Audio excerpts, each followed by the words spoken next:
Hey there kids, it's me, MrCreepyPasta, and once again, we have actually a sponsored video for this Halloween season, so that means you guys get an extra video, thanks to these guys. Today's H.P. Lovecraft tale is actually brought to you by Loot Fright. Loot Crate actually has a horror-themed Loot Crate. These crates are bi-monthly, so you get them every other month, and each crate includes 4 or more horror-based items. They're $50 or more in value in every crate, and these include horror favorite franchises and exclusive collectibles, apparel, and home items. You know, same thing you usually get in any Loot Crate, except themed towards what we generally like to have here. The crate is on sale now until November 15th, and that means, like, you have to actually get it now, before November 15th. Theme for this one right now is actually Season's Grievings. So, I mean, it works out pretty well, right? The end of October, looking at a little bit of horror stuff. We're not really getting into the holiday season just yet, but hey, you can get your horror theme going on. It'll be a nice little blend into it in the middle of November, eh? Not a bad plan. Not a bad plan at all. Subscription can be made for 1, 3, or 6 crates. The website to be able to get your very own Loot Fright is actually lootcrate.com/creepypasta. I love they actually gave us their own link. Lootcrate.com/creepypasta will actually give you a 10% off of your own Loot Fright, which is pretty badass, if I do say so myself. I'm also going to go ahead and put that link in the description down below. But hey, I wanted to make sure that you guys knew everything about Loot Fright. You guys were in on the Loot Crate horror craze. Yeah. Anyway, huge thanks to them for sponsoring this video and allowing me to bring you guys an H.P. Lovecraft story. Something I know many of you have been asking for all the time. So without further ado, on to tonight's story.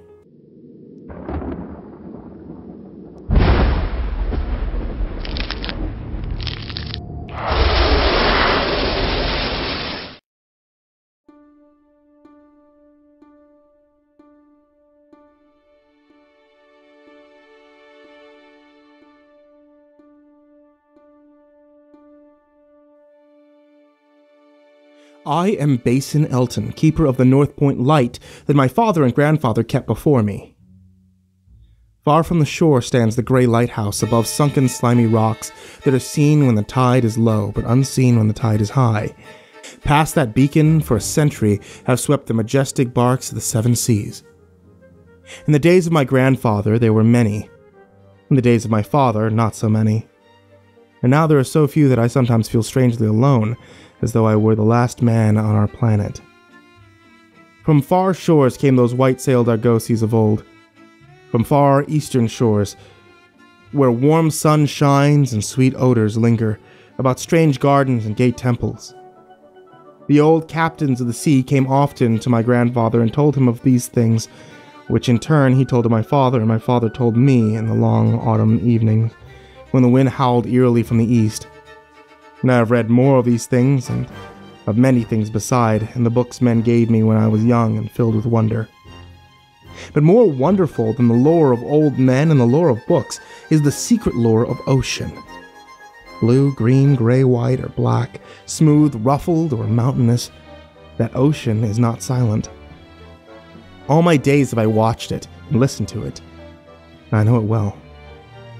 At first it told me only the plain little tales of calm beaches and near ports, but when the years grew more friendly and spoke of other things more strange and more distant, in space and in time, sometimes at twilight, the gray vapors of the horizon have parted to grant me glimpses of the ways beyond, and sometimes at night, the deep waters of the sea have grown clear and phosphorescent to grant me glimpses of the ways beneath. And these glimpses have been as often of the ways that were and the ways that might be, as the ways that are. For ocean is more ancient than the mountains, and freighted with the memories and the dreams of time. Out of the south, it was that the white ship used to come when the moon was full and high in the heavens. Out of the south it would glide very smoothly and silently over the sea, and whether the sea was rough or calm, or whether the wind was friendly or adverse, it would always glide smoothly and silently. It sails distant in its long, strange tiers of oars moving rhythmically. One night, I spied upon the deck a man, bearded and robed, and he seemed to beckon me to embark for far unknown shores. Many times afterward, I saw him under the full moon. And ever did he beckon me. Very brightly did the moon shine on the night I answered that call, and I walked out over the waters to the white ship on the bridge of the moonbeams. The man who had beckoned now spoke a welcome to me in a soft language I seemed to know well, and the hours were filled with soft songs of the oarsmen as we glided away into a mysterious south, golden with the glow of that full, mellow moon. And when the day dawned, rosy and effulgent, I beheld the green shore of far lands bright and beautiful and, to me, unknown. Up from the sea rose lordly terraces of verdure, tree-studded and showing here and there the gleaming white roofs and colonnades of strange temples. As we drew nearer the green shore, the bearded man told me of that land, the land of Zar, where dwell all the dreams and thoughts of beauty that come to men once and then are forgotten. And when I looked upon the terraces again, I saw that what he said was true. For among the sights before me were many things I had once seen through the mists beyond the horizon and in the phosphorescent depths of the ocean. There too were forms and fantasies more splendid than any I'd ever known. The visions of young poets who died and went before the world could learn of what they had seen and dreamed. We did not set foot upon the sloping meadows of Zar, for it's told that he who treads there may never return to his native shore. As the white ship sailed silently away from the templed terraces of Zar, we beheld on the distant horizon, ahead of the spires of a major city, and the bearded man said to me, "This is Thalarion, the city of 1,000 wonders, wherein reside all those mysteries that man has striven in vain to fathom." Then I looked again, at closer range, and I saw the city was greater than any city I'd ever known or dreamed of before. Into the sky the spires of its temple reached, so that no man might behold their peaks. And far back beyond the horizon stretched the grim gray walls, over which one might spy only a few roofs, weird and ominous, yet adorned with rich frenzies and alluring sculptures. I yearned mightily to enter this fascinating yet repellent city, and besought the bearded man to land me at the stone pier by the huge carven gate of Cariel. He gently denied my wish, saying, "Into Thalarion, the city of 1,000 wonders, many have passed, but none have returned. Therein walk only demons and mad things that are no longer men, and the streets are white with the unburied bones of those who have looked upon the Aelon of Thee that reigns over the city." So the white ship sailed on past the walls of Thalarion, and followed for many days a southward flying bird, whose glossy plumage matched the sky out of which it had appeared. Then came we to a pleasant coast gay with blossoms of every hue, which as far inland as we could see basked lovely groves and radiant arbors beneath the meridian sun. From bowers beyond our view came bursts of song and snatches of lyric harmony, interspersed with faint laughter so delicious that I urged the rower onward in my eagerness to reach the scene. And the bearded man spoke no word, but watched me as we approached the lily-lined shore. Suddenly a wind blowing from over the flowery meadows and leafy wood brought a scent at which I trembled. The wind grew stronger, and the air was filled with the lethal, carnal odor of plague-stricken towns and uncovered cemeteries. And as we sailed madly away from that damnable coast, the bearded man spoke at last. "This is Zura, the land of pleasures unattained." So once more, the white ship followed the bird of heaven, over warm, blessed seas, fanned by caressing aromatic breezes. Day after day and night after night did we sail, and when the moon was full, we would listen to soft songs of the oarsmen, sweet as on that distant night when we sailed away from my far native land. And it was by moonlight that we anchored at last in the harbor of Sona-Nil, which is guarded by twin headlands of crystal that rise from the sea and meet in a resplendent arch. This is the land of fancy, and we walked to the verdant shore upon a golden bridge of moonbeams. In the land of Sona-Nil, there is neither time nor space, neither suffering nor death, and there I dwelt for many aeons. Green are the groves and pastures, bright and fragrant the flowers, blue and musical the streams, clear and cool the fountains, and stately and gorgeous the temples, castles, and cities of Sona-Nil. Of that land there are no bounds, for beyond each vista of beauty rises another more beautiful. Over the countryside and amidst the splendor of cities rove at will the happy folk, of whom all are gifted with unmarred grace and unallied happiness. For the aeons that I dwelt there, I wandered blissfully through the gardens, where quaint pagodas peep from pleasing clumps of bushes, and where the white walks are bordered with delicate blossoms. I climbed gentle hills, from whose summits I could see entrancing panoramas of loveliness, with steepled towns nestling in verdant valleys, and with golden domes of gigantic cities glittering on the infinitely distant horizon, and I viewed by moonlight the sparkling sea, the crystal headlands, and the placid harbor wherein lay anchored the white ship. It was against the full moon one night, in the immemorial year of Tharp, that I saw outlined the beckoning form of the celestial bird, and yet the first stirrings of unrest. Then I spoke with the bearded man, and he told me of my new yearnings to depart for remote Cathuria, which no man hath seen, but which all believe to lie beyond the basalt pillars of the west. It is the land of hope, and in it shine the perfect ideals of all that we know elsewhere, or at least so men relate.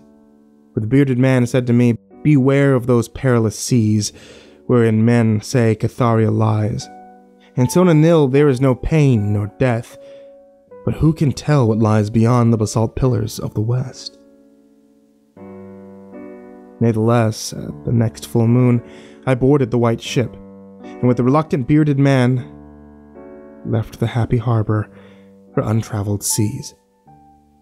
And the bird of heaven flew before and led us towards the basalt pillar of the west, but this time the oarsmen sang no soft songs under the moonlight.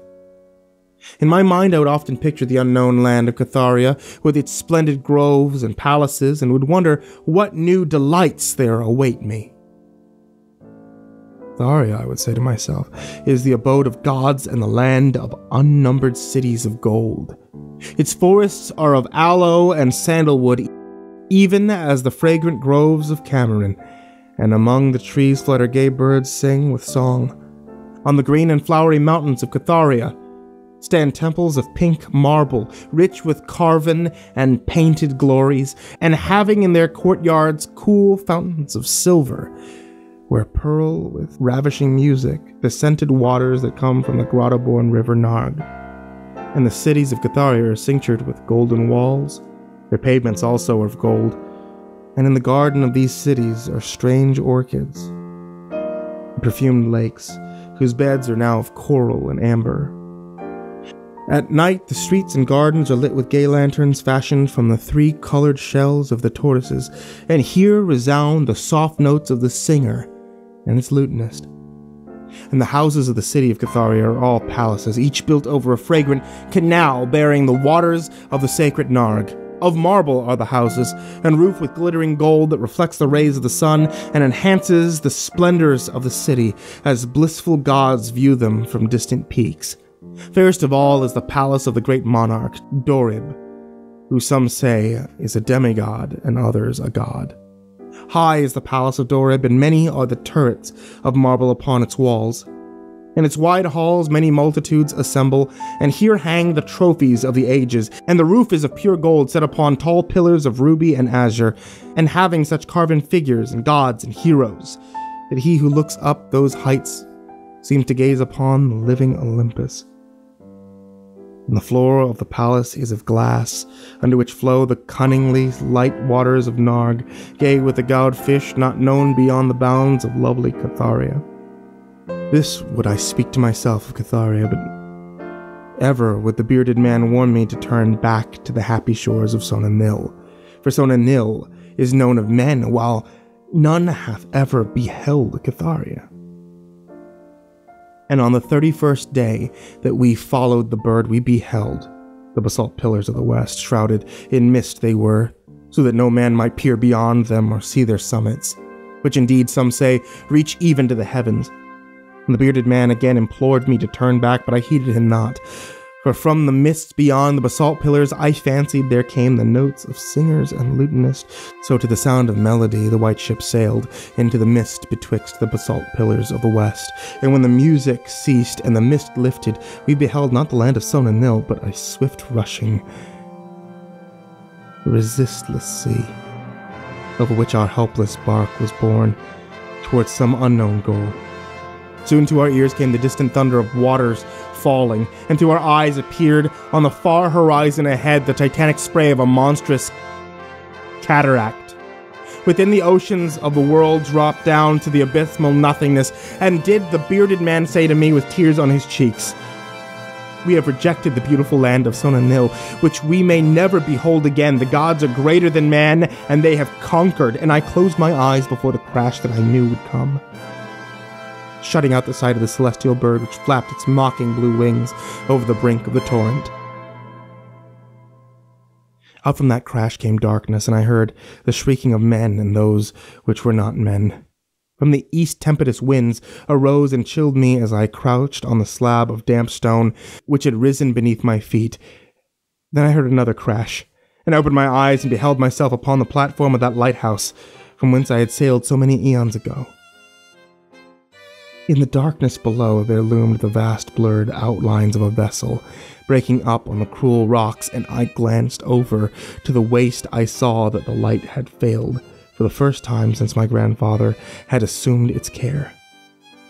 And in the latter watches of the night, when I went within the tower, I saw on the wall a calendar which still remained as when I had left it, at the hour I sailed away. With the dawn, I descended the tower and looked for wreckage upon the rocks.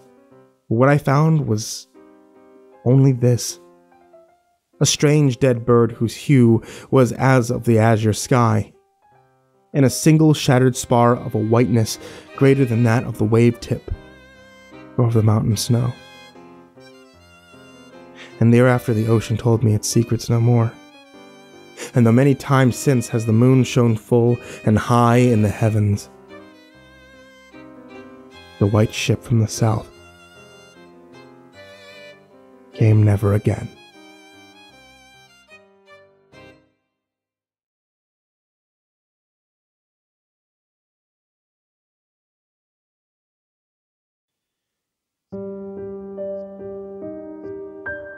Hey there kids, and happy October. It's me, MrCreepyPasta, and I just wanted to tell you a couple things that are happening this October that haven't ever happened before.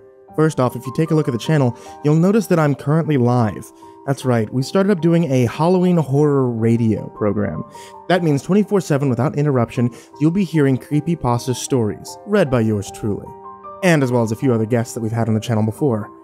The other thing are Halloween exclusive t-shirts. These t-shirts are available in the MrCreepyPasta link down below in the description.